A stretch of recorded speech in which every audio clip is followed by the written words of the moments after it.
Hi friends, ఎలా ఉన్నారు? ఈరోజు మనం ఈ వీడియోలో విఘ్నేశ్వరుడి యొక్క పుట్టుక గురించి మరియు అసలు ఆయనకి గజముఖం ఎందుకు వచ్చింది అన్న దాని గురించి తెలుసుకుందాం. విఘ్నేశ్వరుడి యొక్క పుట్టుక ఒక స్త్రీ గర్భమాసం చేసి జన్మించిన వాడు కాదు. పార్వతీ అమ్మవారు ఆవిడ నిత్య సుమంగలి, నిత్య యవ్వనంలో ఉన్నటువంటి తల్లి కనుక ఎప్పుడూ పసుపు రాసుకుని ఉంటుంది.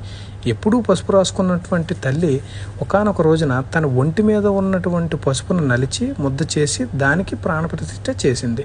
ఇప్పుడు విఘ్నేశ్వరుడి యొక్క మొదటి స్వరూపం నరరూపంతో ఉన్నటువంటి విఘ్నేశ్వరుడు పుట్టాడు. ఇలా తన యొక్క మొదటి రూపం వచ్చింది. ఆయనకి మరి గజముఖం ఎలా వచ్చింది? మనకి వినాయక వ్రతకల్పం కథలో ఏం చెప్తారు అంటే, పరమశివుడు ఎక్కడికో వెళ్ళి ఇంటికి వచ్చాడు. పార్వతీదేవి లోపల ఉంది, బయట కాపలా ఈ బాలుని పెట్టింది. నువ్వు ఎవరివి అన్నాడు. నేను కాపలా ఉన్నాను, లోపలికి వెళ్ళకు అన్నాడు. ఇద్దరి మధ్య దెబ్బలాట వచ్చింది.